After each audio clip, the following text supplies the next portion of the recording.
Этот малыш появился на свет у породистой мамы, но нельзя сказать, что это принесло ему счастье. В первый же день мать отказалась выкармливать самого младшего в помете, а заводчики решили его судьбу, оставив в клинике. Но нашлись люди, сердце которых дрогнуло при виде однодневного щенка, и они твердо решили его спасти. Малышка, которой позже дадут звучное имя Гуппи Хэнсон, появилась на свет младшей в помете у мамы Ши Цу, которую по недосмотру сделал беременный Бигль. Сразу было ясно, что с ней не все в полном порядке.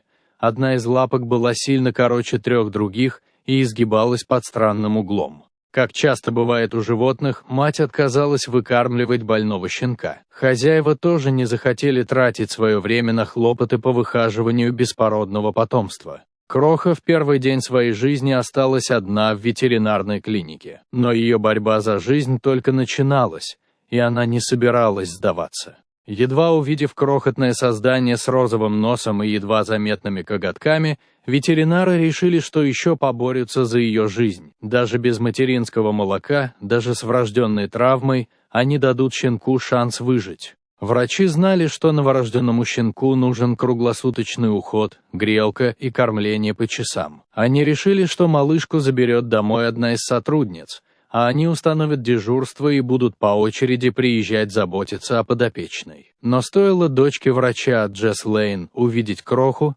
девушка решила, что не собирается ее никуда отпускать. Она взяла заботу о новорожденной на себя. Так у крохи появилось имя и даже фамилия, совсем как у взрослой – Гуппи Хэнсон. Сначала у нее открылись глаза, потом она начала есть сама, и ее больше не нужно было кормить из бутылочки. Она встала на свои 3 лапки. Одним словом, окрепла достаточно, чтобы отвезти ее на рентген и выяснить, что же именно не так с передней лапой, которая все никак не хотела расти. Рентген показал, что у маленькой собачки не сформировался плечевой сустав и несколько других костей. Из-за этого лапа никогда не будет работать как следует. Хорошая новость в том, что необходимости в операции тоже не было.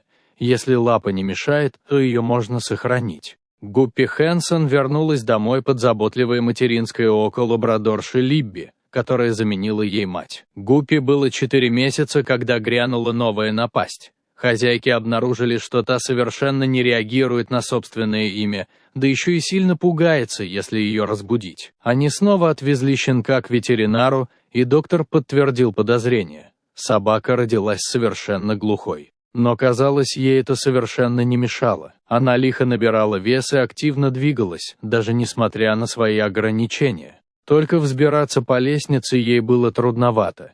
Но и с этим она справилась, когда стала старше, и 3 здоровых ноги стали немного длиннее. Гуппи полюбила играть с Либби и другими животными в доме, а на прогулках она обожала рыть норы в земле. Должно быть, сказывались гены Биглей. Можно подумать, что не так-то просто копать, когда есть всего одна передняя лапа, но Гуппи наловчилась прекрасно справляться с этой задачей. Правда, на дальние прогулки она все равно выходит в персональной коляске, но это не мешает ей быть счастливой и любимой.